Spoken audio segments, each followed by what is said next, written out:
In 2025, nobody saw Liverpool coming. Liverpool are the champions for their people, with their people. He's a new coach, nobody knows him.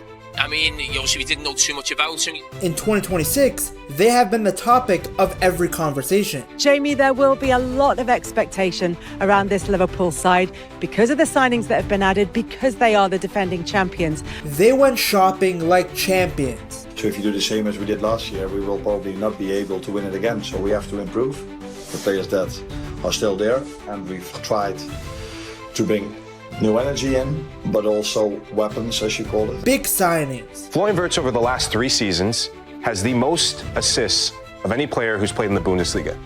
That's 3 seasons of playing in different formations, different positions, but the same quality. Fresh faces. I'm convinced that Ekitike is very, very, very good at football. And a squad that looks terrifying on paper. Because there's no doubt the squad is much stronger than it was last season. Now though, everyone's watching and there are far bigger expectations. In the terms of Liverpool is winning, it's true. Yeah.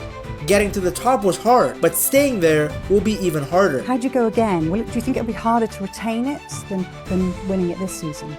Not harder, but just as hard. Slot's new Liverpool side will give us some entertaining games, but it will also give fans a lot of heart attacks. New players always tilt the balance, and we have seen from the get-go that Liverpool look far more vulnerable defensively. In the beginning, most people ignored it because they thought it's just preseason, but then the issues were seen again in the Community Shield. I spoke to a couple of the sporting directors. They're always going to buy a centre defender. Right. It's just a matter of when. I don't think losing to Crystal Palace sped up that process any differently. That was always a priority for them. Liverpool's attack looked unreal, with Ekitike immediately showing why he's worth the big bucks. He's worth the shooting chance! Oh, that will certainly do for starters! Wirtz assisting Ekitike gave Liverpool fans a look into their new dynamic duo. 2 guys that can help Salah out. Then in the 21st minute, another new signing made his mark, Jeremy Frimpong. And extraordinary! Everything was going well until Liverpool were carved open and ended up losing on pens. Every counter against the Reds turned into a high goal scoring opportunity. It also didn't help that Van Dijk, who in my opinion is the best center back in the world, looked like Dutch Maguire out there, making 2 very poor individual errors. Virgil van Dijk is going to have a poor season, and you can clearly see that in some ways he's getting older, his timing's a little bit off. For the equalising goal, if you look at his positional play on the equalising goal, he's trying to play offside when all of his teammates around him are 2-3 yards beneath him. Now we can always brush off the Community Shield. It's one of those games where you can pretend it means something if your team wins it, but you can just as easily call it a glorified friendly if you lose. But the same pattern was visible again in opening day against Bournemouth. You mentioned rest defence there, and it's been a problem in the pre-season, in the Community Shield, and here today. Ekitike again showed us magic. He even got an assist to Gakpo, making him the first ever Frenchman to score and assist on his Premier League debut. He's actually the second Liverpool player to achieve this feat after Darwin Núñez. Núñez really sold Liverpool fans a dream. Unreal debut, played well in the Community Shield, then he headbutted a guy in the second Premier League game of the season. Massive respect for his contributions over the years, but after that debut, I know many Liverpool fans thought they had gotten the next best striker in the world. Instead, they got a guy who kind of became a meme. Anyways, while Liverpool's attack looked quality again, defensively they were more open than Salah's forehead before he went to Turkey. They blew a 2-goal lead and had to rely on a Mamma Mia moment to take the 3 points. While the money that was spent up front was providing dividends, their defense was very open. Just like the Crystal Palace game, it was so easy for Bournemouth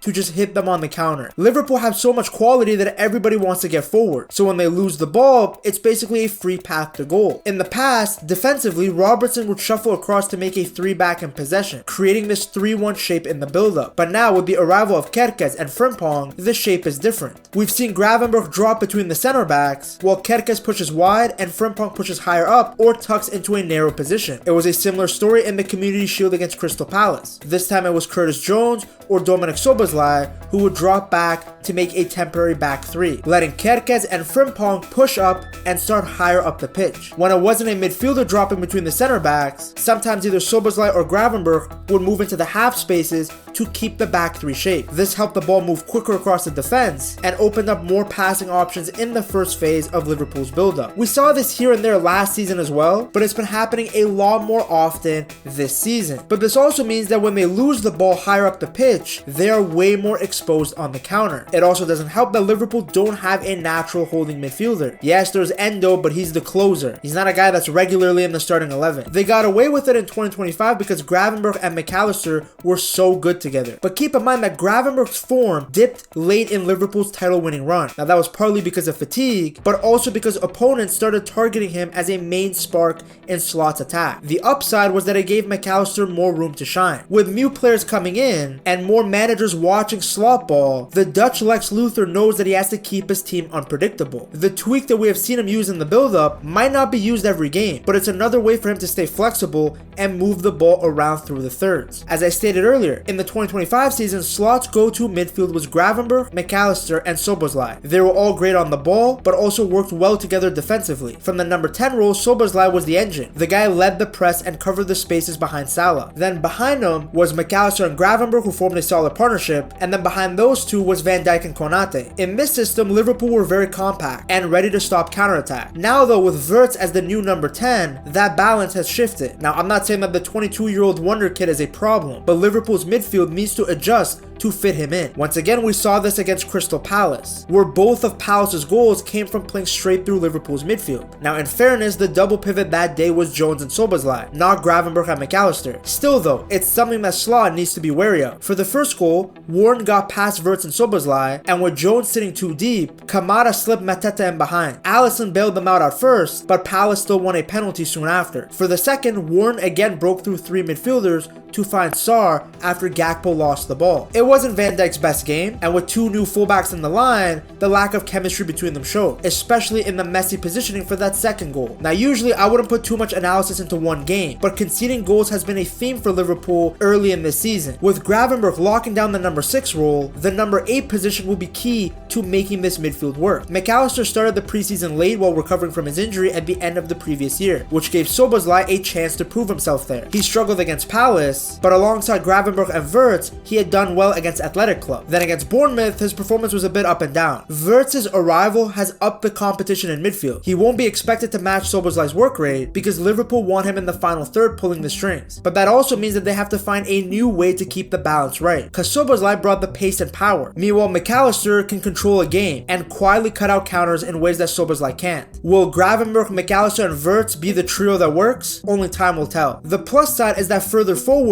Liverpool's attack looks way sharper. Wirtz and Ekitike have changed the look of the front four, because now the Reds have a technical playmaker and a complete 9 that Slot didn't have before. In the previous season, Szoboszlai and Diaz's combo was great at pressing and keeping possession, but the new duo is way more creative and more likely to score. We've seen so far already the Wirtz-Ekitike link-up, add in Salah and Gakpo on the wings, and Liverpool are very exciting to watch. Wirtz has a free role, popping all over the pitch, but we have seen a reliance to attack towards the left with him and Gakpo there. It was from that side that Liverpool's goal against Palace came. Previously, Slot's attack revolved around Salah. With these new signings, that's no longer the case. In theory, the left-sided focus should give Salah and Frimpong more room to work with, but against Palace, we saw that Salah barely got the ball. But that's natural. Linking up with a completely different set of players and building up that chemistry will take time. The bigger concern is depth. Selling Diaz and Nunez has left Liverpool with few senior forwards. In the previous season, Liverpool's bench could change a game, but now Slot has to rely on changing the shape instead of necessarily bringing on like-for-like power. Out wide, Kerkez and Frimpong could be game changers. Slot signed two of the most attacking fullbacks in Europe, which is perfect for his style. Kerkez's underlapping run drags defenders around, while Frimpong's pace and direct runs get him into scoring position, and he can even fill in for Salah during AFCON. Slot's plan is to have one fullback tuck in while the other pushes high, but the thing is both of these guys love going forward, so they'll have to watch for counters. Another area to improve is set pieces. Klopp's Liverpool were actually very good from dead ball situations, but in the 2025 season under Slot, Liverpool ranked near the bottom for set piece goals, despite creating plenty of chances. All jokes aside, losing Trent's delivery hasn't helped either, but I think throughout the season we will see some interesting tweaks. We already got a look into Kerkez, Gravenberch, Endo, and Bradley all practicing long throw-ins. Against teams that sit deep, improving set piece threats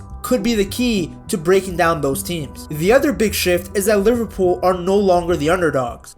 What I've noticed is that most well, I wouldn't say all of them, but most of my team meetings before the game, I can just throw them away in the bin because so many teams did something different against us than they did the 5, 6, 7 or 8 games before they played against us, especially later onwards in the season. In the beginning, everything was so fresh, especially after Liverpool spanked Manchester United. That game really got the attention of the footballing world. Not because United were dominated, that's just your average Premier League weekend, but because of the way Slot talked about his tactic. So we said they're going to press differently, so be prepared for that. So we tried to find out what they were trying to do. He shared his blueprint for the world to see and exposed every weakness that United and Ten Hag had live on TV. Last season they were man marking on the midfield and they had a press with the 7-9-11, so with the striker and one of the wingers jumped with him. This season they are more with a 9 and 10 press. Premier League fans were shocked. Some even thought that he was being too open and that it would cost him. It did not. Then another statement win came in the bald derby, Slot versus Pep. At this point, many felt that Liverpool were still in their honeymoon period. They thought that it was only a matter of time before City came back in their usual way. Well, that match showed that one bald head was shinier than the other. Liverpool destroyed the defending champs and sent a message to the rest of the Premier League. What Arne Slot is doing with this Liverpool team is nothing short of astounding. The Arne Slot era was here. They were so dominant that year that the league was wrapped halfway through the season. You had Liverpool players going to Dubai, coming back to play a Premier League game that didn't matter because they were already champions, and then going back to Dubai again. These guys for real had been partying since April. Allister even said that he was tired of celebrating. To be honest, I am a little bit tired of partying. 4 weeks in a row, like celebrating. Winning the Premier League was incredible, but defending it, that's the real test. Everyone is coming for the Kings now. The second factor that Slot has to be aware of is rotations, and it's actually something that he's already discussed. I, at this moment, believe because we didn't rotate that much, that's also the reason why we won the league. But maybe it's also the reason why we were not at our best Paris Saint-Germain away and the final in the League Cup. You see, the 2024-2025 season could have been even more magical for Liverpool fans. At one point, they were on their way to a treble, and they ended up falling short not because they weren't good enough, but because they were exhausted. The loss to Newcastle really stung. A cup final, and they didn't look anywhere near as sharp as they had done all season. They were flat, they lacked energy, and Arne Slot, it's been a big week for him and it's all fell apart. Then the Champions League defeat to PSG hurt even more, especially because Liverpool gave them their toughest fight on their way to the trophy. Think about it, they were a kick away from knocking out the Parisiens, and now they had to watch on TV while PSG lifted the UCL trophy. And they didn't just win it, they absolutely spanked Inter Milan in the final. Meanwhile, Slot and his team watched that game with the feeling of, hey, that could have been us there. Now, having said that, while they did put in a good fight in the second leg at Anfield, the first leg they were dominated. Alisson was the only reason that the Reds walked away without conceding 5 like Inter did. But those two losses were big lessons. Most of my time that I think about football, people think that I think about the tactics boards, but that's the opposite of what is true. Slot realized that he needs to rotate more. He's got to give players some rest, trust his bench. Now, he did do it on many occasions. Gakpo and Diaz often interchanged. Some matches Szoboszlai would be playing as the 10, other matches it would be Curtis Jones. Jones would sometimes even play as one of the central midfielders. Bradley stepped up for Trent on multiple occasions. It's a hard balance. Everybody wants game time. In fact, as Slot has said himself, the lack of rotation was one of the factors that helped them win the league. The players played so much with each other that they were all on the same wavelength. Klopp used to do the same thing. But across a whole season with multiple competitions, this won't always work. Rotations are needed. But then it gets tricky, because Slot wants quality, but not too much where egos start to get in the way. Slot wants players who accept their roles. Playing together where everybody accepts his role, so you cannot have 3 Mo Salahs for one position, because then my life is going to be hell. He needs balance, depth, not drama. This isn't Manchester United. Now, Liverpool's new signings will help with depth and bring excitement, but they also bring some challenges. Frimpong, Wirtz, big names, big talent, but they're going to have to adapt to England, to Anfield, to Slot's system. That's going to take some time. Frimpong has played in England before, though it was only at the City Academy, so he knows about the culture and the country, but it's going to take him at least a few games to adjust to the Premier League. And that's the first thing that players talk about when they come to England, the speed of the game. Well, considering that Frimpong is rapid, United, he should hit the ground running. But while he's electric going forward, can he defend in a back four? He has just spent the last few seasons playing as a right wing back in Alonso's 3-back system, which is very different from the 4-2-3-1 that Slot uses. So naturally, it's going to take him a bit of time to adapt, especially since even for the national team, Frimpong plays more forward as a right winger. But Slot and his team will be very aware of that. They would not have signed this guy if they thought he was a defensive liability. He has qualities that you cannot coach. You cannot coach speed, fearlessness, dribbling. You can improve these aspects, but a lot of it is natural. You cannot teach someone to be as fast as Frimpong, to be as direct as him, but you can teach a player defensive positioning and instruct him on when to get forward and when to stay back. All I know is that for the entire year under Slot, Trent wasn't exposed defensively. He had only one really bad game against United, and that was probably because his head was already thinking about the sunny beaches of Madrid. Frimpong won't make those mistakes. He is a player who is buzzing to be at Liverpool, the club his dad supports, a club that he wanted to join ages ago before he went to Man City. Yes, Frimpong almost joined the Reds when he was very young, but at that time his family did not have access to a car, so he went to City because they were closer. But I chose Liverpool first, and I was gonna sign for them, but back then driving wasn't a thing, you know, like my family weren't driving like that, and it was far. Yeah, of course. And obviously Man City was local, so then I tried Man City next. So you combine a player who is shaking with excitement to be at the club with one of the best man managers out there, and you guys don't think they will figure it out? Come on. While Frimpong replaces Jude Bellingham's boyfriend, Slot also got a new left back. Kerkez won't need that much time to adapt, as he has already spent the last few seasons dominating the Premier League. He's another young, hungry, super athletic player. Slot had actually mentioned throughout the year that he wants the athleticism of his team to increase. Kerkez comes from Bournemouth. He's coming from a system where he didn't see that much of the ball. That's going to change now. He's going to get more touches, more opportunities to attack, which is great because he has all the tools to really make an impact. He scored an absolute banger against Newcastle in 2025. Bournemouth still hungry for more.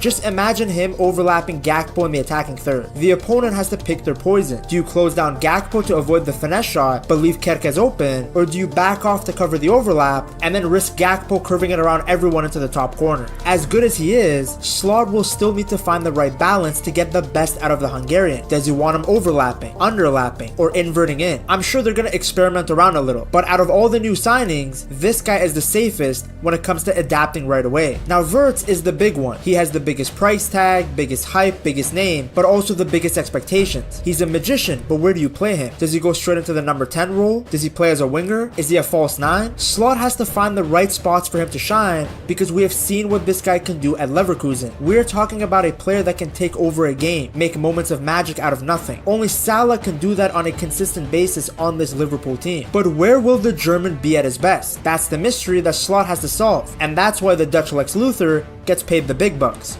Wirtz's arrival will hopefully fix another issue that Slot talked about, which is that he wants to see more goals and assists from his midfield. In his pressing game, and I think something that we have to work on with him is that he's also even more involved in scoring goals and creating chances for us, because I think last season he scored 3, if I remember correctly. And for an attacking midfielder at Liverpool, then his numbers needs to go up. Szoboszlai has been great. His work rate and movement without the ball was essential to Liverpool's success. Because his work rate is unbelievable. He just keeps on running with the highest intensity. And that is so important for a team that wants to compete for something. But as an attacking midfielder, you also have to provide output. Maybe with more competition, he can go back to scoring like he was doing in the Bundesliga. If not though, no problem, because Wirtz can provide the goals. Oh, what a strike!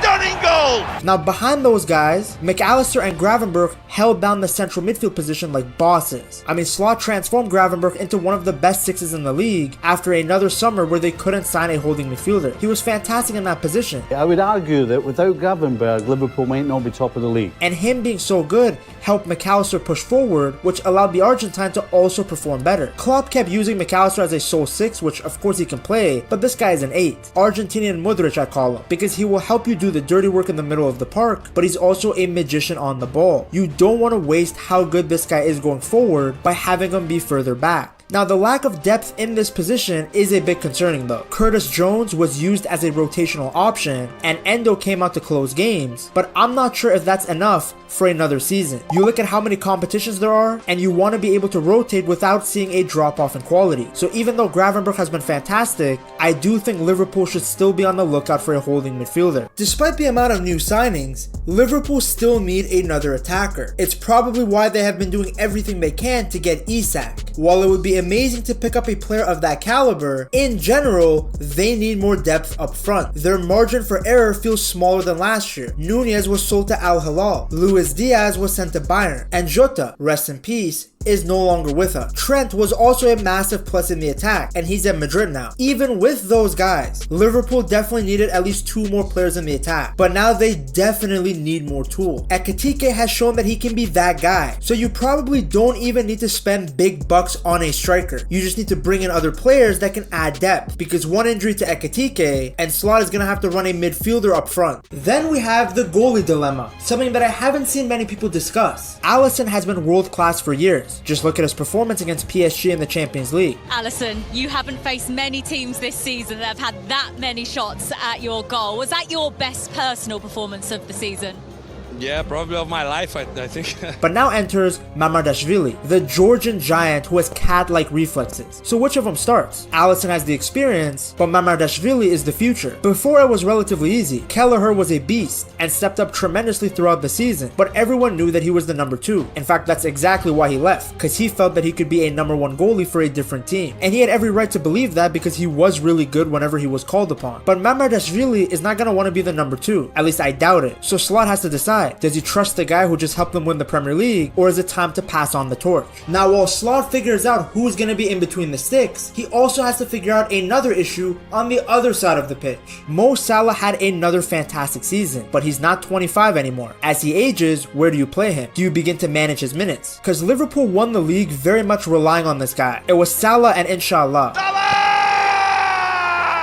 I mean, the guy had the most goals, most assists, most goals plus assists, most big chances created. I can sit here for hours listing the stats that he had, the records he broke. He was by far and away the best player not just on Liverpool, but the entire Premier League. But it's not sustainable to expect him to do it all over again. Can Wirtz take over some of the creative load? His presence will definitely help, not just statistically, but now teams won't be able to throw 2 to 3 defenders at the Egyptian. It seems to me that Salah is going to become more of a creator as he ages, maybe even start playing more centrally. He will get his goals, but now he will continue to regularly get double-digit assists. Wherever he plays or whoever he plays with, Slot has to find a way to keep Mo fresh and effective. Now, the center back situation is going to be a problem for Slot. Konate is entering the last year of his contract. You hope that the Frenchman can stay, but you never know in these situations. He might want to go somewhere else for the money, or look for a different experience. In the 2025 season, he was a rock at the back, just a complete beast. He was always fast and strong, but we also saw him take a big leap in terms of his on-ball ability. Losing him would be bad. Losing him for free would be even worse. And then you have the captain, Virgil van Dijk. Still elite,